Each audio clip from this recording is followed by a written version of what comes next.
The story is about Jin Ah, played by Sun Yi-jin, a 35-year-old woman who works at a chain coffee company.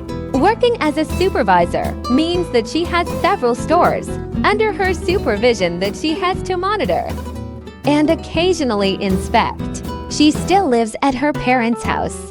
Her best friend, Seo Kyung-seon, played by Jang So-yeon, works at one of the coffee shops that Jin Ah owns. The two of them are like sisters, always meeting up after work, drinking together, taking care of each other. One day, Kyung-seon's younger brother Seo Joon-hee, played by Young Hae-eun, returns from the US. Jin Ah and him have also known each other since they were young, and they get along very well. After meeting again, they start hanging out more after work, as well as getting dinner together and walking home together. Joon-hee has a crush on Jin Ah. Probably already had it for a while. Meanwhile, Jin Ah is a bit more restrained at first, but it's undeniable how comfortable she feels around Joon-hee.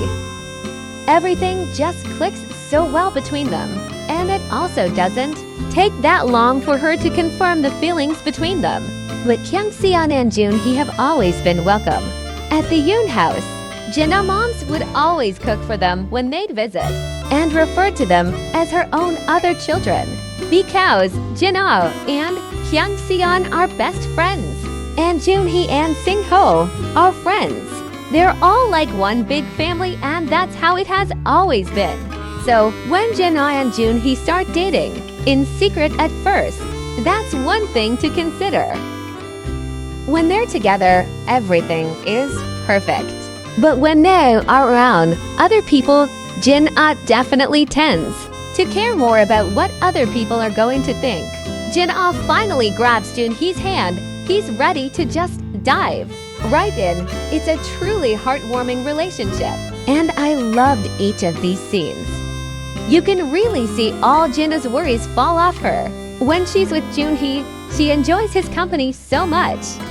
From their hugs and kisses to their walks and other interactions, it just made me feel all warm and fuzzy inside. Looking at them, you'd wonder how anyone could be against this. And then, Sung-ho is the first to find out about it. He has a conversation with Joon-hee earlier in the series, in which Joon-hee tells him that he has a crush on a 35-year-old woman, and Sung-ho is like, "Yo, what? That's like my sister's age."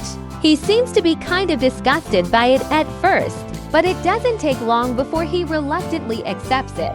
Jinna's dad is the second one to find out, and he is actually told about it by Jinna's ex-boyfriend, who means to use it as a way to sneak his way back into her family's favor after they separated. Jin Ah's dad actually seems pretty cool with the idea of his daughter dating a good guy who he's known since childhood.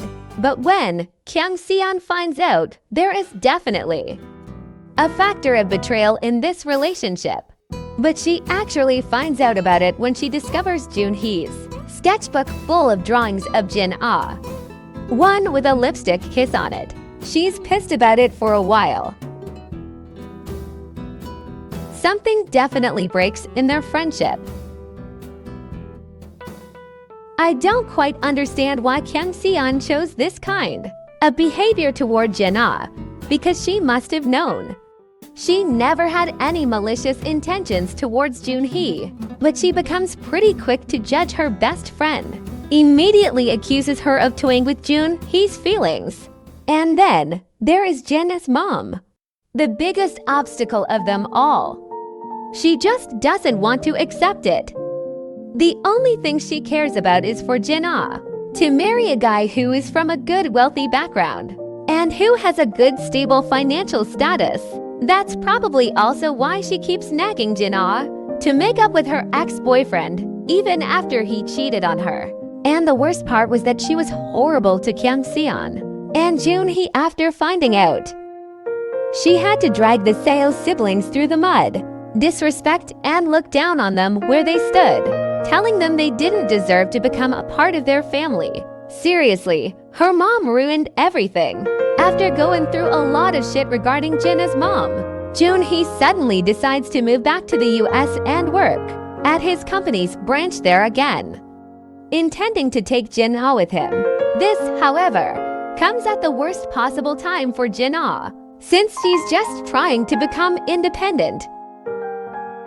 She moves out of her parents' house, finds her own place, and also at work the sexual harassment case she's fighting is at its peak. She can't just abandon everything now and flee to the US, so the two break up. Sometime later, probably a few years, they meet again at Seung-ho's wedding. Joon-hee is just temporarily back in South Korea for a holiday, and Jin Ah is dating another good-for-nothing guy who's constantly on the phone for work and doesn't care to make any time for her. Exactly the kind of guy her mom approves of. Anyways, as soon as Jin Ah and Joon-hee see each other again, they both know it was never over between them. Jin Ah wants to try going back to how they were before. They even started dating, but they both know that's not possible because she doesn't want it to be awkward when they run into each other.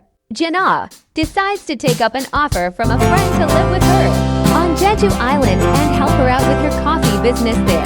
After Jin Ah moves to Jeju, Joon-hee comes across the I Love You voice recording she once left him, officially decides he can't live without her, goes after her, and they make up and stay at Jeju together.